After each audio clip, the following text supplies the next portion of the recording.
ঘরে থাকা উপকরণ দিয়ে কিভাবে খুব সহজেই আপনারা বেকার স্টাইল চিকেন পিৎজা বানাবেন সেই রেসিপি আজকে আপনাদেরকে করে দেখাচ্ছি। খুব সহজ বানানো, একদম নরম তুলতুলে হবে। আশা করছি আপনাদের কাজে আসবে, তাই ভিডিওটি অবশ্যই প্রথম থেকে শেষ পর্যন্ত ভিডিওটি দেখবেন। এতে করে আপনাদের বুঝতে সুবিধা হবে যে কিভাবে বানালে একদম বেকারের মতো পারফেক্ট চিকেন পিৎজা আপনি ঘরে বানিয়ে নিতে পারবেন। চিকেন রান্না করার জন্য প্রথমে তেল দিয়ে তেলটাকে খুব ভালোভাবে গরম করে নিতে হবে। তেল গরম হয়ে আসলে 1 কাপের একটু বেশি পেঁয়াজ কুচি দিয়ে এটাকে কিছুক্ষণ ভেজে নিতে হবে। বেশ কিছুক্ষণ ভাজার পর যখন এটা কালারটা একটু চেঞ্জ হয়ে আসবে সেই পর্যায়ে অ্যাড করতে হবে আদা রসুন বাটা। আমি 1 চা চামচ ভর্তি করে আদা রসুন বাটা দিয়েছি। সাথে স্বাদমতো লবণ দিয়ে দিলাম। দিয়ে এই মশলাটাকে পেঁয়াজের সাথে কিছুক্ষণ ভেজে নেব যেন আদা রসুনের যে কাঁচা গন্ধ সেটা চলে যায়।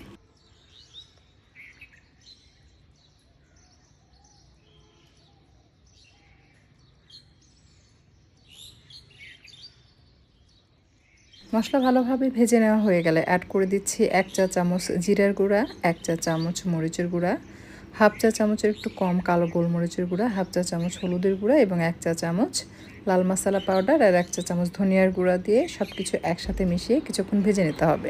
যেহেতু গুঁড়া মশলা অ্যাড করেছে এই পর্যায়ে চুলার তাপ কিন্তু একেবারে কম থাকবে, তা না হলে পুড়ে যাবে। তাই হালকা আঁচে এটাকে অনবরত নেড়েচেড়ে কিছুক্ষণ ভেজে নিতে হবে। বেশ কিছুক্ষণ ভাজার পর অ্যাড করে দিতে হবে চিকেন কিমা। এখানে চিকেন কিমার পরিমাণ রয়েছে 1 কাপের একটু কম হবে, অর্থাৎ মুরগির বুকের যে দুটো পার্ট থাকে তার একটি পার্ট আমি চাকু দিয়ে কুচি কুচি করে কেটেছি, মানে কিমা করে নিয়েছি আর কি। তবে ব্লেন্ডারে একদম ফাইন কিমার দরকার নেই, একটু মানে দানা দানা থাকবে, এভাবে কিমাটা করে নিতে হবে। কিমা দিয়ে মশলার সাথে খুব ভালোভাবে এটাকে কষিয়ে নিতে হবে। বেশ কিছুক্ষণ কষানোর পর এটা সেদ্ধ করার জন্য অ্যাড করতে হবে পানি। মশলাগুলো নিচে লেগে গিয়েছে, এই পর্যায়ে আমি পানি দিয়ে দিচ্ছি, আর বেশিক্ষণ কষাতে গেলে এটা পুড়ে যাবে। খুব বেশি পানি দেওয়ার দরকার নেই, অল্প পরিমাণ পানি দিয়ে এটাকে সেদ্ধ হতে দিতে হবে। চুলার তাপ থাকবে মাঝারি বা তার থেকে একটু কম। ঢাকনা দিয়ে ঢেকে বেশ কিছুক্ষণ রান্না করবেন। যেহেতু বুকের পার্ট ইউজ করা হয়েছে তো চিকেন কিমা সেদ্ধ হতে সময় লাগবে না, শর্ট টাইমে সেদ্ধ হয়ে যাবে। নামানোর পূর্বে কিছুটা কাঁচামরিচ কুচি এবং পেঁয়াজ কুচি দিয়ে এটাকে অল্প কিছুক্ষণ নেড়েচেড়ে চুলা থেকে নামিয়ে নিতে হবে। আপনি চাইলে কিন্তু এখানে একটু ধনিয়ার পাতাও অ্যাড করতে পারবেন। সবশেষে পেঁয়াজ কুচি দেওয়ার রিজন হচ্ছে আপনি যখন এটা খাবেন তখন দাঁতের নিচে পড়বে, তখন একটু ক্রাঞ্চি ভাব থাকে পেঁয়াজের মধ্যে, ওইটা আবার খেতে ভালো লাগে। বেকারি স্টাইল যে পিৎজাগুলো সেগুলো ওরকমই হয়, আপনারা যখন খাবেন তখন বুঝতে পারবেন। তো এটা এরকম যখন মাখা মাখা হয়ে যাবে, একেবারে ড্রাই করে ফেলা যাবে না, কিন্তু এরকম মাখা মাখা থাকতে নামিয়ে ফেলতে হবে। এতে করে চিকেন পিৎজাটা জুসি হবে আর যেটা খেতে ভালো লাগবে। পিৎজা যদি ড্রাই হয় তাহলে কিন্তু খেতে ভালো লাগে না। আর পিৎজা তৈরি করার জন্য লাগবে ব্রেড ডো। আমি অনেক রেসিপিতে আপনাদেরকে ব্রেড ডোটা তৈরি করে দেখিয়েছি। এর আগে যে রেসিপি আমি আপনাদের সাথে শেয়ার করেছি সেটা হচ্ছে আপনার চিকেন নান রোল রেসিপি। ওইটা যদি আপনি দেখেন বুঝতে পারবেন, ওইটা আমি যেভাবে তৈরি করেছি সেমভাবে আমি এই ডোটাও তৈরি করেছি।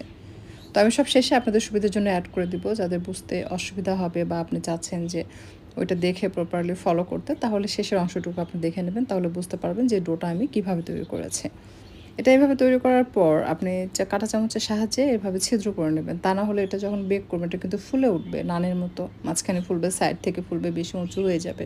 তখন এটা যে সুন্দর একটা মানে লেভেল এটা কিন্তু থাকবে না, এটা সাইজ নষ্ট হয়ে যাবে। তাই অবশ্যই কাঁটা চামচের সাহায্যে ছিদ্র ছিদ্র করে নেবেন। এরপর এটার উপরে যে রান্না করে রাখা চিকেন কিমা সেটা এভাবে সমানভাবে ছড়িয়ে ছিটিয়ে দিয়ে এটাকে প্লাস্টিক র্যাপার দিয়ে র্যাপ করে কমপক্ষে 15 মিনিট বা 20 মিনিটের জন্য রেস্টে রাখবেন। 15-20 মিনিট এভাবে রাখার পর দেখবেন এটা ফুলে উঠবে। এটা ফুলে ওঠার পর আপনি এখন এই পর্যায়ে যেটা করবেন যে 4 সাইডে যে ব্রেডের অংশ আছে এটার উপরে একটু ডিম আর দুধ একসাথে মিক্স করে ব্রাশ করে দিবেন। এরপর আপনি চাইলে এটাকে ওভেনেও বেক করতে পারবেন, আবার চাইলে আপনি কড়াই বা পাতিলেও বেক করতে পারবেন। আমি দেখিয়ে দিচ্ছি কীভাবে আপনারা কড়াই বা পাতিলে বেক করবেন।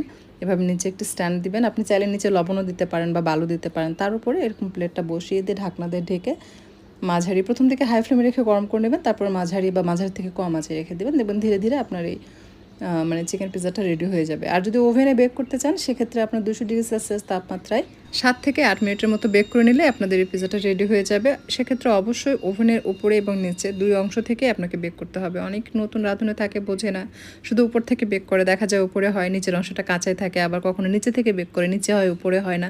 তো এই কাজ করা যাবে না, 2 দিক থেকে যেন বেক হয়, একই টাইম মেনটেন করে 2 দিক থেকেই সুন্দরভাবে ওভেনটাকে গরম করে নেবেন। 5-6 মিনিটের মতো গরম করার পর এটা দিয়ে আপনি জাস্ট 7 মিনিট থেকে 8 মিনিট বেক করবেন, দেখবেন একদম পারফেক্ট পিৎজা আপনি ওভেনে তৈরি করে ফেলতে পারবেন। আচ্ছা, পিৎজা যখন বেক করা হয়ে যাবে তারপর সামান্য একটু অয়েল অথবা বাটার ব্রাশ করে দিবেন। এরপর টাওয়াল দিয়ে আপনি ঢেকে রাখবেন। এতে করে কি হবে, আপনার ধীরে ধীরে এটা একদম সফট হয়ে আসবে। যখন বেক করার পর বের করবেন ওই মুহূর্তে শক্ত মনে হলেও যখন এটা তেল ব্রাশ করে আপনি টাওয়াল দিয়ে ঢেকে রাখবেন, 10-15 মিনিট পর দেখবেন যেটা একদম সফট হয়ে গেছে। এরপর জাস্ট আপনি পরিবেশনের পূর্বে উপর দিয়ে একটু টমেটো সস এভাবে দিয়ে দিবেন, দেখতে সুন্দর লাগবে। বেকারি যে পিৎজাগুলো পাওয়া যায় দেখবেন এভাবে সুন্দর করে টমেটো সস দিয়ে দেয়, যেটা দেখতে ভালো লাগে, খেতেও ভালো লাগে। আপনি চাইলে মেয়োনেজের সাথে ডিপ করেও খেতে পারবেন। আশা করছি আজকের রেসিপি আপনাদের কাছে ভালো লেগেছে। আমি চেষ্টা করেছি সহজভাবে আপনাদের সামনে প্রেজেন্ট করতে। যদি রেসিপি ভালো লাগে লাইক কমেন্ট শেয়ার করে চ্যানেলটা সাবস্ক্রাইব করে পাশেই থাকবেন। এখন তৈরি করে দেখাচ্ছি পিৎজার ডো আপনি কিভাবে তৈরি করবেন। এই ডো তৈরি করার জন্য আমি এখানে ময়দা নিয়েছি 4 কাপ। 4 কাপ ময়দার জন্য ইস্ট দিতে হবে 2 চা চামচ, তবে 2 চা চামচের আমি একটু কম দিয়ে দিচ্ছি। এর থেকে কিন্তু বেশি দেওয়া যাবে না। বেশি ইস্ট দিলে ইস্টের গন্ধ আসে, তখন কিন্তু খেতে সেটা ভালো লাগবে না। লবণ দিয়ে দিলাম 1 চা চামচ, একটু ভর্তি করে নিয়েছি। আর চিনি দিয়ে দিচ্ছি টেবিল চামচ ভর্তি করে 3.5 টেবিল চামচ। সেই সাথে দিয়ে দিচ্ছি বাটার 2 থেকে 3 টেবিল চামচের মতো। আর দিয়ে দিচ্ছি 2 টেবিল চামচ উঁচু করে গুঁড়া দুধ। আর সেই সাথে দিয়ে দিচ্ছি টক দই 1/4 কাপ বা তার থেকে একটু বেশি হবে। বেকিং সোডা দিয়ে দিচ্ছি 1/2 চা চামচ। আর দিয়ে দিচ্ছি রান্নার তেল, এটা 3 থেকে 4 টেবিল চামচের মতো হবে।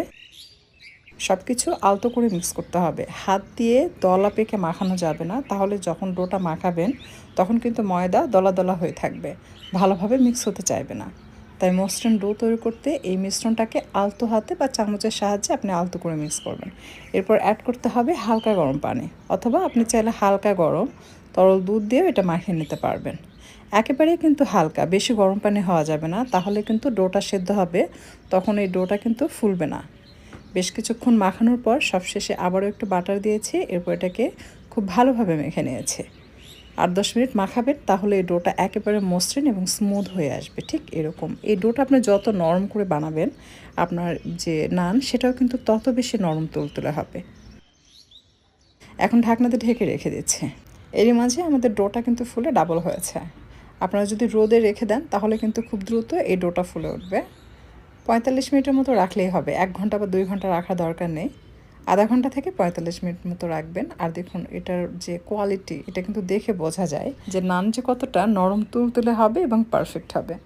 তো এইভাবে যদি আপনার ডোটা তৈরি করেন, এই ডো দিয়ে আপনি কিন্তু নান, ব্রেড, এছাড়াও আপনি পিৎজা, যত ধরনের ব্রেড আইটেম আছে সব কিছু কিন্তু আপনি এই ডো দিয়ে তৈরি করতে পারবেন। আলাদাভাবে আর কোনো ডো তৈরি করার দরকার নেই। অনেকে বলে যে আপু ব্রেড শক্ত হয়, আপনি এভাবে ডো বানিয়ে ব্রেড তৈরি করে দেখবেন, একদমই শক্ত হবে না, নরম তুলতুলে হবে, একদম মনের মতো।